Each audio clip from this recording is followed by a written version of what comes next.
Unexpected DOJ filing gives Trump a surprise he never anticipated.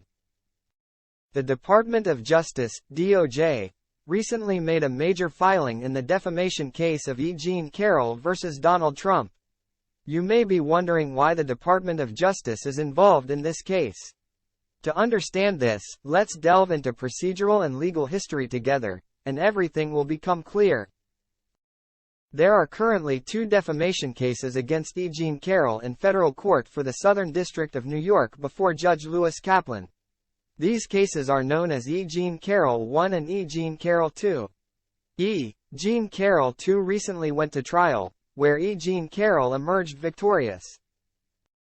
The jury found Donald Trump guilty of assault and defamation, awarding E. Jean Carroll $5 million in damages. Trump has filed an appeal against this decision, but it is unlikely to be successful.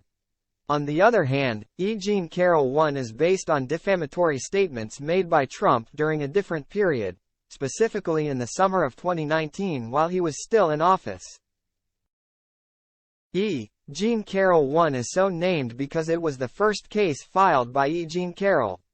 He subsequently filed a second case, E. Jean Carroll II, which went to trial and was found in his favor. Due to the appeal process, E. Jean Carroll I became entangled, delaying his progress. After E. Jean Carroll's victory in E. Jean Carroll II, where he was awarded damages and the jury found Trump guilty, he published a book and gave interviews about it. In response, Trump held a press conference at the White House and made defamatory statements about E. Jean Carroll. Consequently, he sued Trump in New York State Court. During this time, Bill Barr, who was the Attorney General under the Trump administration, substituted for Donald Trump for the United States of America in the lawsuit. As a result, the case was transferred from the New York State Court to the federal court and ultimately assigned to Judge Lewis Kaplan. Trump deeply dislikes Judge Kaplan because of the impeachment.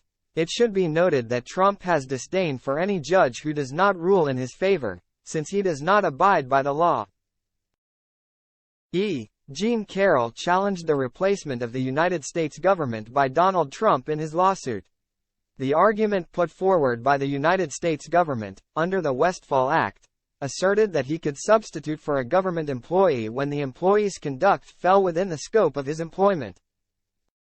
Since there is no provision for a defamation claim against a president or government official, the case against Trump would be dismissed if the substitution were found to be valid.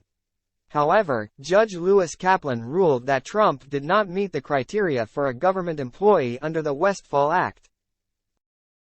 Furthermore, he asserted that Trump's defamatory statements were not within the scope of his role as a government employee, since government employees are not supposed to defame people. Trump appealed this decision to the Court of Appeals for the Second Circuit. By the time the case reached the Second Circuit Court of Appeals, Trump had left office and the Biden administration took over. People were curious as to what position the new Department of Justice, headed by Merrick Garland, would take regarding the replacement of the United States government. To the frustration of many, the Justice Department chose to support Bill Barr's decision, albeit for technical reasons. It is important to understand that the DOJ's role is to defend the executive branch. As an agency of the executive branch, the Justice Department is tasked with supporting decisions made by previous administrations, even though they have not consistently supported Trump's decisions.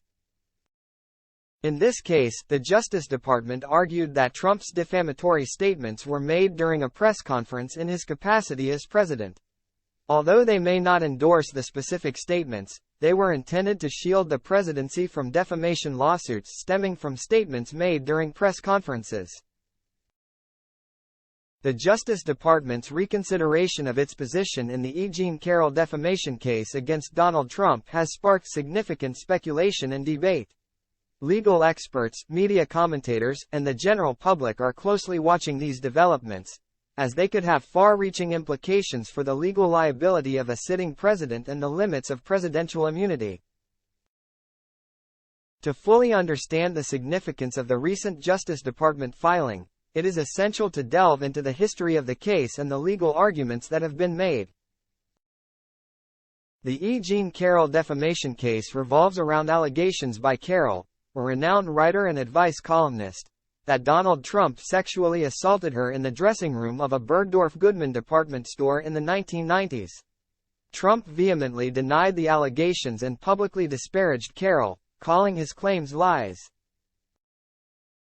In 2019, Carroll filed a defamation lawsuit against Trump in New York State Court, seeking damages for her defamatory statements.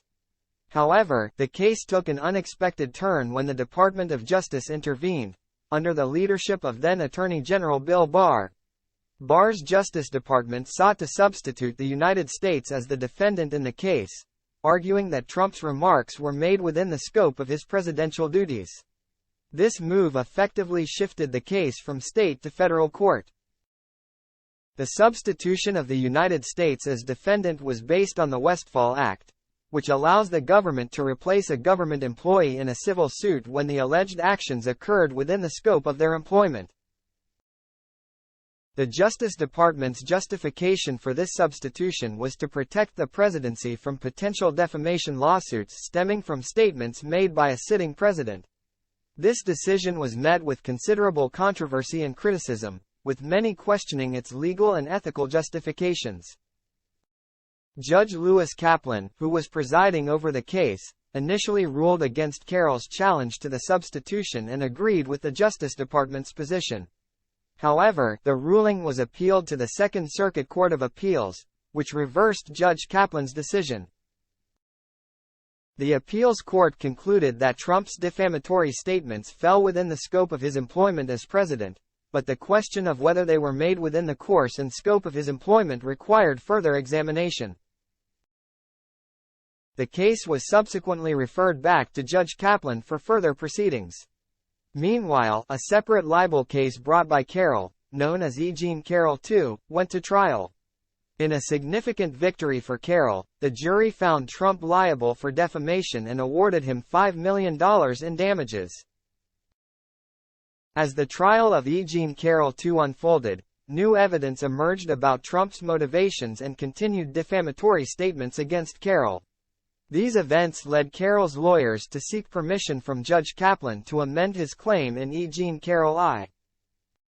The proposed amended complaint was intended to include the results and evidence from the trial of E. Jean Carroll II, seeking to establish preclusive effect and automatic liability based on the jury's decision. In response to Carroll's request, the Justice Department submitted a letter to Judge Kaplan outlining his revised position on the case. The department acknowledged that new facts had come to light, including recent defamatory statements by Trump made during a CNN town hall. Furthermore, he emphasized that the motivation behind Trump's statements and the evidence presented in the trial of E. Jean Carroll II could affect his previous position regarding the replacement of the United States as defendant. The Justice Department proposed that Judge Kaplan first decide Carroll's motion to file an amended complaint, which would allow for a thorough review of the new allegations and evidence. After that decision, the department would reevaluate his position and determine his course of action. The department's revised position has raised hopes among Carroll's supporters that they will no longer face the hurdle of presidential immunity when seeking liability for defamation. If the department ultimately withdraws its support for the replacement, it could open the door for Carroll to pursue his case directly against Donald Trump, which could lead to a trial in which Trump would have to defend himself personally. However, it is important to note that the Justice Department's recent filing does not guarantee a final result. Judge Kaplan will ultimately decide whether he allows Carroll to modify his complaint and how the case will proceed. The department's position may continue to evolve as the proceedings unfold, and it remains to be seen how the court will weigh the various legal arguments and evidence presented. The E. Jean Carroll defamation case has become a focal point of discussions about the scope of presidential immunity, the liability of public officials for their statements, and the potential implications for future cases involving high-ranking government officials.